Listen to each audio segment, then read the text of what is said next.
All right, what's going on, Who Dat Nation? It's your boy Buddy Yoda back at it again with another Saints video, and today we are talking about Michael Thomas. Mr. Can't Guard Mike has publicly come out and basically has been dissing the New Orleans Saints. And I believe it is a high possibility that we could see Michael Thomas traded before the beginning of the regular season. Now, he is dealing with an injury that he's still recovering from. He just had surgery, and that probably places his comeback time at around week 6, week 7 for any team that would want him. For the Saints, if he did stay with the Saints, it would work out nicely because he'd only miss 5 games, whereas with other teams he may miss 6 or even 7 games because the Saints have that bye week in week 6 that will allow him to come back if he wants to play for us. Now, looking at it now, I don't think it's a possibility that he may end up playing for us, which sucks for the Saints because we really needed a guy like Michael Thomas in the wide receiver room. So today I'm going to be talking about potential trade landing spots for Michael Thomas and what you could maybe see in return for him. Now, first we got to get it out of the way. Some teams just physically cannot trade for him with their cap situation right now. Like Raiders only have about $3 million in cap space, so they're not even a target. So we're going to be looking at more higher cap teams that could take on his contract and be somewhat sustained with it, mainly looking at teams over $15 million in cap space currently. So I'm going to go through a few trade scenarios, what I think the Saints could end up actually getting for him in return for a player like Michael Thomas. Now, just to preface this, last season we saw Stefon Diggs get traded from Minnesota to Buffalo, and they got a very nice return for it. Granted, Stefon Diggs had just come off a very nice Pro Bowl and like his best career season with the Vikings at the time. And when he went to Buffalo, it fit both teams' needs very well. I believe they got a first and a third round pick for Stefon Diggs. Now, that was when he was truly healthy. So I think the Saints might get a little bit less in return, but you might find a team that will end up giving enough to get a player of Michael Thomas's caliber. We're talking about an all-pro wide receiver just 2 years ago. Just because he had a bad injury last season is why he didn't put up that all-pro type numbers. Now, the first team I think is the most likely to actually be able to trade for him would be the Jacksonville Jaguars. Now, Michael Thomas is an Ohio State guy. Urban Meyer recruited him to play there. They don't really have any big wide receiver weapons for Trevor Lawrence. I mean, they've got Laviska Shenault and DJ Chark, which are two very good, solid players, I believe, but nowhere near Michael Thomas's caliber. And they have about $30 million in caps right now, which ranks the highest among the league. Now, I think it would be a good connection. Urban Meyer, like I said before, brought in Michael Thomas as a recruit. Michael Thomas even congratulated Urban Meyer on getting the starting job. Now, a potential package I could see them do, I don't think we would get one of Jacksonville's picks because I think that's going to be like a top 10 pick this year. But what you could get, no wait, do they still have a pick? I don't think they still have a pick from the Rams in exchange for Jalen Ramsey. So I think, yeah, they don't this year. So you would probably actually may end up getting one of those picks. So the package I could see them maybe putting together would be a first-round pick and either a third or a fourth-round pick, similar to what Stefon Diggs got. Or you can maybe see a second-round pick, a fourth-round pick, and a player like DJ Chark come over, because we do know that the Saints are in some trouble. And looking at it, I think I would prefer Laviska Shenault over DJ Chark. Now, that's no disrespect to DJ Chark. I think he's a great wide receiver, but I could see them being a little bit maybe heavier in that wide receiver room. So you get a second, a fourth, and then DJ Chark as a potential scenario, or a first, third/fourth pick in return for Michael Thomas. The next destination I would see would be the New York Jets. The Jets have about $20 million in cap space, so they can still make this deal work, and they have basically no weapons for Zach Wilson. They're in bad need of some weapons. Now, again, you have to remember, Michael Thomas is probably not going to make the first 5 games, but he still is. If you trade for him, he'd still be under contract for about another 3 to 4 years. So you could potentially have Zach Wilson develop with like one of the best wide receivers in the league with Michael Thomas.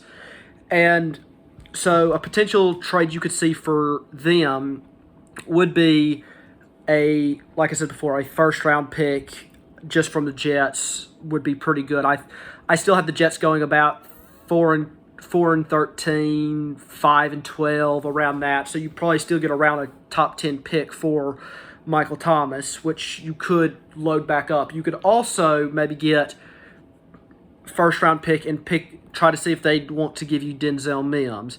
Mims has been linked to the Saints a little bit because some people say he's not really happy in the Jets organization, so you would get a pretty young wide receiver to help replace him.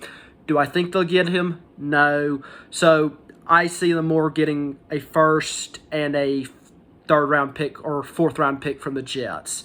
And most of the teams don't plan on really contending this season, so this is more of like, hey, we don't think we're going to be able to find a wide receiver of Michael Thomas's caliber in the next draft, so we'll go ahead and give you this. And then there's two other teams I do want to talk about. The Lions, mainly because I don't know any of the wide receivers in their current room.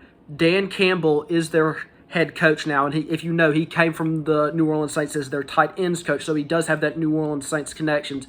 But I don't know if Michael Thomas would even want to go there due to him not really being happy with the Saints organization at this time. So you could maybe see it. I think it's a great fit personally for him to go to Detroit because Jared Goff doesn't have any weapons. Linked to Dan Campbell, they have the cap space around $18 million to make it. I think it would be a great trade asset for him. Now, what do I think the Saints could get for him? Again, I keep going over this. They just got first-round picks in exchange from the Rams, so you could see where they trade a Rams first-round pick and their Rams other first-round pick, so you end up getting two first-round picks. Granted, those are probably going to be more in the 24 to 32 range instead of like a high pick that you would maybe get from like a team like Detroit, who may get the second or third or even first overall pick this year. So you could maybe put a package together, let's say one Ram first round pick and then a second round pick for them the next year. So you still keep some of that capital for the Detroit Lions that you got from trading Matthew Stafford to them, but you get a nice little bit of compensation if you're in terms of the New Orleans Saints. And the last team I would want to discuss would be the Eagles.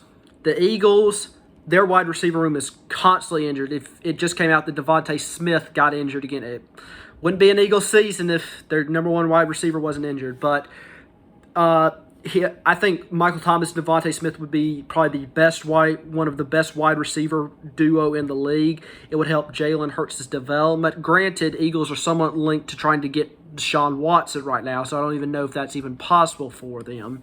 But you could see something like that happen where they trade it. Eagles, you probably get a first-round pick, and maybe they trade you J.J. Arcega-Whiteside in exchange for them. And you could maybe see like that as your compensation for a player like Michael Thomas. Actually, I'm going to talk about one more last team. The New England Patriots, I could definitely see wanted to make that their all-in push right now. Bill Belichick spent heavy this year in free agency, and outside, they got some very good weapons. I think their tight end duo between Hunter Henry and Jonnu Smith is going to be the best tight end set in the league. Bill Belichick loves running two tight end sets, so it'll be a great pickup for him. But for wide receiver, yeah, you got Nelson Aguilar and N'Keal Harry, but you don't have a lot. If you trade, let's say, a first-round pick and N'Keal Harry to the Saints for Michael Thomas, I think that would be decent compensation for him. Now, you may ask for a fourth or a fifth-round pick thrown in there because there's no real proof that N'Keal Harry is going to be doing any good, and that's more of a cap dump because he was a first-round pick, so you still have to pay him like a first-round wide receiver pick. Granted, he was the 32nd pick, but you can still pick up that fifth-year option, so it gives an option for the New Orleans Saints. So I could see first-round pick N'Keal Harry and a fourth-rounder shipped off to the New Orleans Saints. You For the Patriots, you'd probably be picking between the 18 and 24 to 26 range with that first-round pick. So it wouldn't be the worst situation. And then you get a guy like N'Keal Harry, who hasn't been good, but Sean Payton is known for taking no-name wide receivers and turning them to all-pros. Look at Marcus Colston. He was still one of my favorite Saints wide receivers of all time, and they got him, I think it was either the 6th or the 7th round, and he was a converted quarterback. You got guys like Deontay Harris, the undrafted free agent, who you returned to an all-pro return man, and now you're involving as a wide receiver, and he's really flashing his ability. Get guys like Marquez Callaway, undrafted free agent last year, who's submitting himself this year in training camp as the top dog at wide receiver 1 currently. It's just, you could really, Sean Payton can really turn these guys' career around, and you could maybe see that with N'Keal Harry. But, yeah, those are the potential landing spots. Just to recap real quick, you got Jags, Jets, Eagles, Patriots, Lions as your potential landing spot. Each one probably giving you about a first to third/4th round pick in exchange for Michael Thomas. And for the Saints, it wouldn't be it would hurt their cap. They'd probably be down because you deal with some dead money, but you actually do, since this is a post-June 1st trade, you actually end up saving $1 million in cap space, but you do deal with some dead money, unfortunately. But it's more bearable than if you tried to trade them beforehand where you had a $20 million cap hit. So, yeah, those are the potential landing spots I have for Michael Thomas. Let me know what you think about it. Make sure to subscribe, Who Dat Nation. It's your boy, Buddy Yoda, and I'm clocking out. Who Dat?